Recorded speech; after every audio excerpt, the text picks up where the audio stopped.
It's great to have you with us from wherever you're tuning in from. For more information about Elevate Church or to contact us, head to our website elevatechurch.me and take us wherever you go by downloading our Elevate Church AU app. We hope this message inspires and helps you to take your next steps in your journey. Great to be with you. I love this idea of advance because this COVID thing is really wearing us down. It's been around for a couple of years. It's on the news all the time. It's up like this, and it just, after a while, I think there is a real fatigue. And then all the other things going on in our world with our relationships and finances and our health and mental health and employment and masks and everything else. I think it's great to say, hey, let's do a series called Advance. Let's not retreat. Let's go forward as a church and individually. And so we've looked at advancing with wisdom, with our work. A lot of the insights we've been gleaning from is from the book of Proverbs. In fact, it reminded me this morning that Proverbs, I remember getting this little book called Wisdom for Modern Man. And it was given to me in 1972, well before some of you were born, and I was 11, do your math.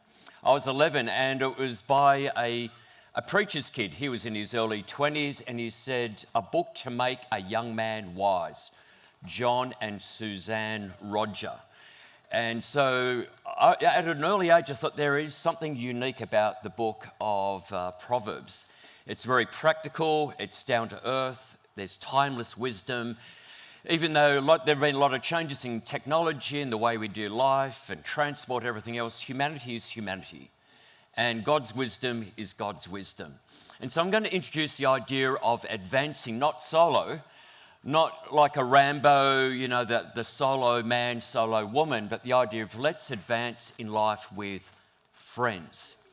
And so it was in the early 80s, my father received a call to be a pastor of a Church of Christ along the northern beaches of Sydney. I don't know if you know Sydney well, but there's this stretch of coastline from Manly all the way up to Palm Beach, some of the most beautiful, stunning, great surfing beaches. And it was this childhood dream of finally, rather than living in the Blue Mountains or the western suburbs, places like Blacktown, some of you would know that sort of area, I'm now living with my father and family along the northern beaches of New South Wales. Now, Sydney, and we go into this church, and it's probably a church a little bit smaller than this church, but a church a lot older and a lot more conservative. Most of the people are in their 70s, 80s, whatever.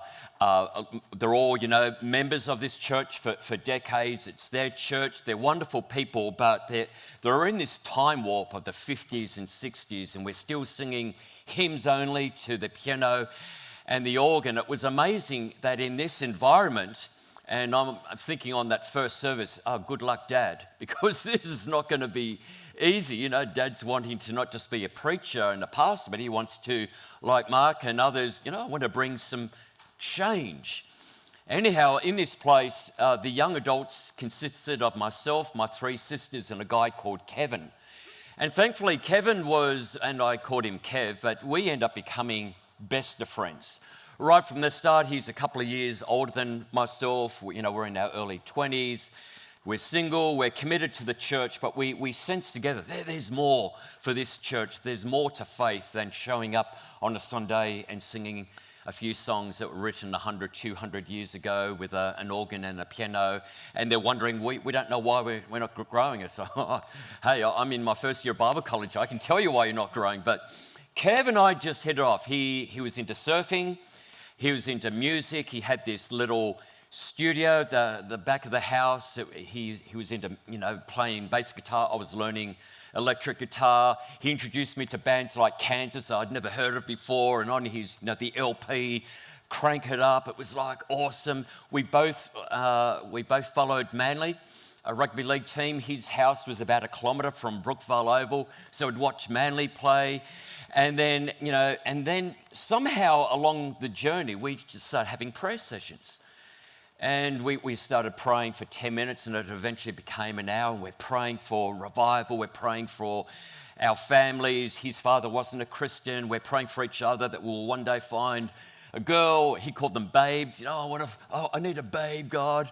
And it was just this time, after a half an hour of prayer, we'd just go, whoa, that was heavy. That was awesome. So it wasn't just a couple of young guys hooning around, clowning around. That there was this aspect of we desperately wanted more of God. We wanted this little Church of Christ to know more of the things of God. We would occasionally, I don't know why we chose a two-man tent for two men, because they're not two-man tent. It's a one-man tent with a bit of space for luggage. But anyhow, for about 10 days, we're sleeping in a one-man tent together, a two-man tent together, and we're surfing all the way up the North Coast. And we went to concerts. We saw Dire Straits together. We went and heard Larry Norman and some Christian bands together. Would go to local pubs and hear the Angels. No, they're not a Christian group. They played great music. Midnight Oil, before they became famous, they used to play at pubs,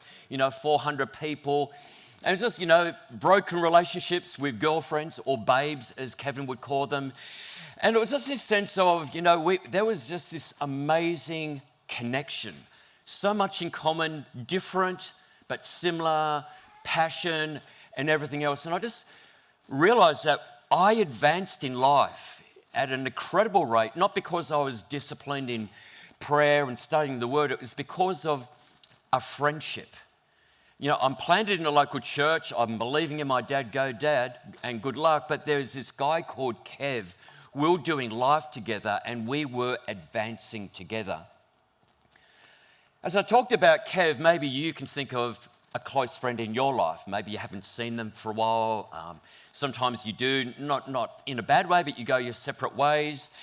But think about that friend, and what was it about that friendship that made it so special? Why did that friendship last through some perhaps really tough times? Because it's very clear that all of us, without exception, are hardwired to do life with friends.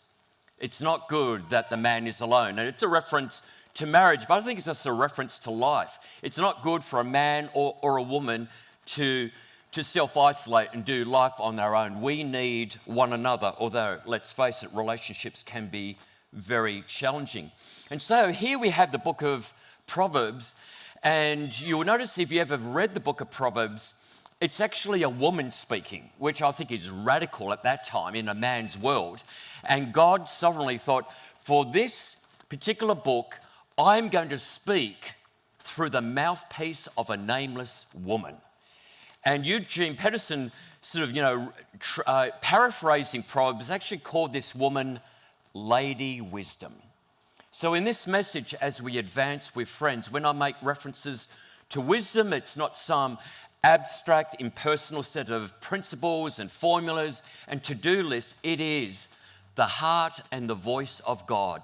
Lady Wisdom is going to speak to us this morning about advance with friends. So launching or, advancing with friends, if you were to ask Lady Wisdom, okay, what's the first bit of advice from all of the thousands of years that you have been speaking to humanity? What would be the first thing you would say about friends, advance with friends? And she would say, choose your friends carefully. Take your time. It's not a race. Be friendly to everyone you meet. People on the bus, people at the gym, people in the cafe, people in the church, wherever you go, shopping centre, be friendly. But in life, have a few friends that you pour your life into and they pour their life into you. They're going to play a significant role. They're going to influence you and you are going to influence them. We didn't get to choose our family. We were born into a family. We were adopted into a family. But when it comes to friends, it wasn't like at school, a group of boys said, okay, Rob, you're our friend. No, I chose. We choose our friends. And Lady Wisdom would say in Proverbs chapter 13, verse 20, walk with the wise and become wise. Associate with fools and get into trouble. Walk with the wise and become wise. Associate with fools and get in trouble. Choose your friends carefully, slowly, wisely. By all means, have lots of friends in one sense. You know, we might call them casual friends, acquaintances, work colleagues, but have a handful of people you call close, intimate friends. And choosing friends, and for some of us, you know, we've got friends now, but who knows, maybe in a year or a couple of years, we might be friends with someone new and it becomes a friendship made in heaven. So what are some of the things you might ask about this friend? Not in all cases, but, you know, certainly when I think about my close friends that I'm going to share very closely with, not my surfer friends who we have a fair bit to do with, but the ones I certainly want people of faith. They could be new in their faith, but I'm certainly looking for people who are submitted to God. They're not reckless doing their own thing. They've surrendered their life to God. They're people who aren't there to be served. Have you ever had a friend and it's all about them? I had one guy, you know, every time we went out for coffee, and there's probably about a dozen times, you know, after a few times, maybe 6 times, I always paid. And I used to wait thinking he might want to pay. He never did. Not only didn't he pay, he always talked about himself. It's just all about his issues. And so it was a friendship, but it's not a guy that I'm going to pour my life into. He was self-absorbed. I want friends who we have a lot in common, but we also want to together serve other people, do things for others. I'm looking for people who are generous and compassionate, people who are humble and honest. Lady Wisdom says, when you walk with the wise, you become wise. So it's more than just sharing things in common. And I realise with Kevin, even though, yeah, we surf together, love music, because of doing life together, praying together, going to church together and praying for each other, all that sort of thing, I realise over time, his wisdom sort of came into my world, you know, wisdom came into his. So when you walk with the wise, you too become wise, or you become wiser. Wise begets wise, or wisdom begets wisdom. Like begets west. Like begets like. And so this idea of when you've got 2 people or a few people who are wise and they're friends, you find that there's this momentum and this synergy and this sense of this wisdom is accelerating. We are advancing in life because we are walking with people who are wise. Not perfect, but people who do look to God for wisdom. There's a saying, and I want us to ponder this for a moment before we move on. Show me your friends and I'll show you your future. Do you want to know what the end of 2022 will look like, or do you want to know what 2030 looks like? It's not known, but we'll get some inkling by looking at our friends, because our friends are going to be part of the unknown. And if our friends are wise friends, one thing we'll know, if they're our friends, we will advance over the next 12 months, whatever comes our way, because we have chosen our friends wisely. Lady Wisdom is saying to us consistently, passionately, choose friends who believe the best in you and also draw out the best. They're not intimidated by your growth and your breakthrough. They're not intimidated by the times that you might, over time, like, wow, you're just really getting into the word. You're really getting into this. You're getting promotions at work. You're getting opportunities in the church. And rather than having friends that are insecure and intimidated by that, they say, I just believe in you. I just want more for you. You know, that you're going through a season. There's grace on you. I love it. I'm cheering for you. I'm not thinking, what about me? Why didn't I get that promotion? Why are they getting all the attention? No. Wise friends, they're going to bring out the best and they're going to believe in the best. Wise friends are also going to challenge us. Now, some of us don't like being challenged, but I remember with one friend, you know, I sort of told the church, because I'm, you know, fairly transparent in certain areas. I said, taken up cycling. And yep, I'm wearing Lycra, sorry guys. And I've only, been going for a few weeks, and I'm now doing 20 kilometres. I've fallen over a couple of times because, your feet are locked in. And the guy told me, you will fall. And I remember going for my first ride from City Beach to Scarborough, and I went all the way to Scarborough. I'm going back, and I think, I haven't fallen. I have not fallen. And I'm about to cross West Coast Highway. I lost concentration, and just before I crossed, I fell. And it's just like, yeah, okay. It's almost like, get it over and done with. Well, this guy said, Rob, in a few months' time, there's a dance challenge. Now, this is a guy who's 15, 20 years younger than me. He's been cycling for about 9 years. He's got a bike that's worth about $4,000. I've been cycling for a few months. My bike cost $900. And yet there was something, this guy, Daniel, said, I believe in you. I reckon you could do it. Let's do it together. So we did a little bit of training, never did hills. And then I had a closer look at the map and went, we go up Greenmount Hill. As a warm-up. That's the beginning of the race. And so the night before, lack of preparation. I mean, I've done a few kilometres. I'm probably getting up to about 80 kilometres. This is a 140 kilometre tour, and a lot of it's uphill. And so the night before, I'm freaking out because, you've heard some of my story with Shame. Well, this is going to be a big one. Imagine getting halfway up and having to stop. And as I'm going up and I'm freaking out, think, oh God, one by one, there are all these people like me, novices, having to walk up, and I'm thinking, oh no, that's going to be me soon. And my friend Daniel, he's taking his time, he's going slowly. He would have been by the second dam by now, but he just goes, keep going, Rob, keep pedaling, just keep pedaling. And eventually, I got to the top, I made it to the top. Oh, and so you go down for a while, oh, another hill, and then another hill, and another hill. And it was just, but I'm so grateful that I've got a friend who said, I'm going to sacrifice my performance, my time, because I believe in you. And I reckon for you at your age and your stage of life and the pressures of ministry, it's great to have a challenge.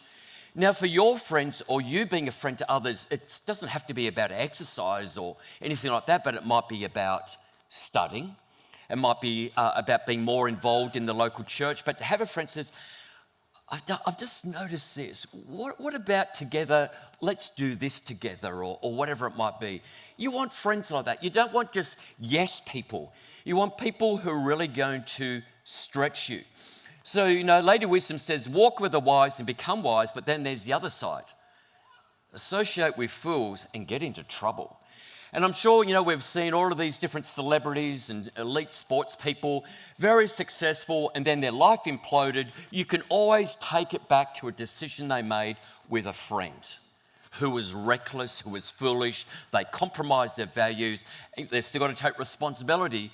But associate with fools and your life is going to get ruined. I don't personally like the word fool, you're a fool, but let's just talk about the person being reckless. They're immature, they're irresponsible, they're self-absorbed, manipulative. Have you ever had friends that they do some things for you, but then you realise, it's sort of like I owe them now. You ever had that sort of friend? It's like they get you caught in this web of indebtedness, and it's like, you owe me now, and you don't want to rock the boat. They've got their, the bar's down here and you're wanting to bring it up here, but no, you can't go past us. You've got to stay in cynicism. You've got to stay in small-mindedness. And it's like Lady Wisdom is saying, here's the deal. There are two teachers in life, wisdom or consequences. You can listen to Lady Wisdom. You can embrace Lady Wisdom and all she says about friendship and purity and money and attitude at work and everything. Or do your own thing, hang out with reckless people, and you'll experience consequences. They're both going to teach you what do you want. I think I want wisdom. I've had consequences and it's not good. So I'm asking now, Lady Wisdom, okay, Lady Wisdom, choose your friends wisely. And I think about Kev and I think about all the things that we had in common. So I'd be asking Lady Wisdom, exactly what, if I was to narrow it down to one value, I'm not saying I'm right, this is what's important for me, but what would be the one thing for you that you would look for in a friend? And some people say, I need someone with a good sense of humour. I've got some friends that are really intense. Have you got friends like that? That everything's serious, everything's, it's facts and it's bad and it's getting worse and it's just intense. And so someone says, oh, if I want a new friend in my world, I want someone with a really good sense of humour. And others will think, oh, I'm a little deeper than that. I want a friend that likes cats. If you like dogs, forget it. You've got to go for cats. Yeah, we've got a few applause. And then others, oh, I just need things in common. I'm so different than my wife. A lot of my friends, we're opposites. I want a friend where, like Kev, we surf together, do music together. All those things are valid, but over time, I've narrowed it down to one value that I look for more than anything else: loyalty. I'm looking for a friend that's loyal. And Lady Wisdom would say, oh, Rob, read Proverbs chapter 17, verse 17. This is what I would say: a friend is always loyal, and a brother is born to help in time of need. I'm looking for loyalty because, I don't know about you, it's like loyalty isn't a value we value anymore. I mean, can you remember maybe your parents or your parents' parents talked about knowing the bank manager? They had a personal relationship with the bank manager. They went to the same bank. Like it might have been Commonwealth, and it was, well, I go to that bank because my father went to that bank and he got his first mortgage approved through that bank. And so, you grow up and you go to your parents' bank because the bank manager will get to know you. But by the time there are ATMs and everything else, it's like, you don't know. You don't go to the bank to withdraw $20. You don't go to the bank, I've got $50, I want to... It's so impersonal now. It's so competitive. There are now websites here, tell us all your details and we'll find the best bank for you. Nothing to do with loyalty. Can you remember in sports, maybe in the 70s, early 80s, you have a player, playing for Liverpool. That person would never go to Manchester United. You just wouldn't. If you've got someone playing for Parramatta, they're not going to play for Manly. If you've got someone playing for the Eagles, they're not going to play for the Dockers. It was just, there was a time, or a driver who drives for Holden would never go to Ford. But we're in the time now where it's just so fluid. You watch the Big Bash, oh, there's a WA player playing for Victoria. It's all about money. And so this whole thing of loyalty But friendship, I'm looking for a friend who is loyal. I'm looking for a friend who is with you and standing with you and you with them during all of the seasons of life. During this springtime where emotionally and spiritually, relationally, financially, everything's just fresh and it's new and there's growth and there's ease. But let's face it, in life we go through dark times. We go through winter seasons. And how many of you, and I've had some where you go through a winter season and some of those friends that you thought were loyal, they're gone. I remember going through a very dark time and I had a friend in our church say to me, he just said it pretty blunt, he says, Rob, you've shared a lot about, your weaknesses and your struggle with mental health. I just got to be honest, I was really disappointed because I'm looking for a man who's strong. So I won't repeat not what I said, but what I thought. I won't repeat that. I did my pastoral, thank you for sharing that. But we've had friends like that, and maybe we have done that at times. But I'm looking for, and I'm sure we're all looking for, someone where things get really dark. Sickness, financial crisis, all sorts of things going on. And the friend is saying, hey, when you're at your worst, I'm going to be at my best. When the weather changes, when it gets really dark, in fact, if you looked at the New King James Version, it says, it doesn't talk about a person born to help in time of need. It says a person born to help, a person born for adversity. It's almost like when we go through adversity, your friends say, hey, I've got you covered. I can't take the adversity away. I can't change the circumstance, but I am there. I'm standing behind you, alongside you. I'm walking ahead of you. I'm praying for you. And you can get a little uncharacteristically short with me. You can let me down. I am saying I was born for this. I was born for this season. While you're at your worst, I'm going to be at my best. I am not going to leave you. You'll never disappoint me. You'll never, is our friendship in jeopardy now? It's like, no, our friendship is getting refined. We are going to come out of this stronger. I remember a time during a very dark time, and I've shared, a long time ago, mental health struggles. And I remember sharing it with a group of pastors, and one pastor said to me afterwards, he said, Rob, if it's Saturday night and you are freaking out thinking you can't preach on Sunday, ring me and I'll preach for you. And then he said, wait, no. Even if you wake up on a Sunday and you suddenly have a panic attack, for whatever reason you can't preach, ring me. I'll come to you and preach. I'll get my youth guy, my associate pastor. They'll preach at our church. I'm going to put my need, my church behind what's going on for you, your church. I'll be there for you. Never had to make the phone call. But to have a friend saying, Rob, you are not a disappointment. We may be Pentecostal and you're not breaking down strongholds. Your stuff is real. I'm not just going to pray some snappy, oh God, breakthrough, and Rob, you're going to be fine now. I've prayed. You're covered. No, he's saying, Rob, I'm there for you. I've got you. Because when loyalty is such a big deal, doesn't it hurt when friends become disloyal? Not all the time, but a friend where for whatever reason they just lose the plot. Jesus knows what it is. He chose 12 friends to do life with. And out of the 12, he had 3 that they had some extra experiences with. And then there was one called John, whom he said of himself, which is a little ironic, and the disciple whom Jesus loved. It was talking about himself. There was this special relationship between John and Jesus. Well, Jesus is about to be crucified. He goes to a garden. It's all happening. He says to Peter, James, and John, I'm about to pray over there. Can you just stay here? I need you guys. Can you cover me in prayer? Jesus goes to pray. He probably discerns, I think there's something going on. He goes back. They're asleep. It happens 3 times. He needed them. They weren't there for him. Not only that, Peter denied friendship and loyalty with Jesus 3 times.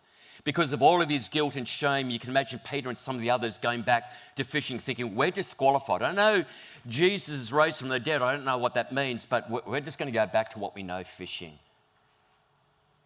And then Jesus allows them to have a miraculous catch of fish. And then 3 times he asks Peter, do you love me? Because really what Jesus is saying to him is, I love you. Do you want back in? Do you want to get back into the team? I might get hurt again. You might let me down again, but it's okay. Because part of when you've got a close friend and they go through a time for whatever reason, uncharacteristically, they let you down, they weren't there for you, don't quickly write them off. There are times we have to forgive, and times, and it happens in marriage, in so many other relationships, we've got to trust again, which means we might get hurt again. But the only way we're going to advance in life is with friends. We will let them down, they'll let us down. We're living in an imperfect world, but it's during those times that's where the real juice is. Let's pray. Our Father, God, we just thank you that you have made us in your image. We are relational. We're hardwired to do life with friends. Will you help us to forgive those friends who have hurt and betrayed us, who have wounded us? Will you help those who perhaps are coming here for the first time, they haven't been here long, or they've moved into Perth?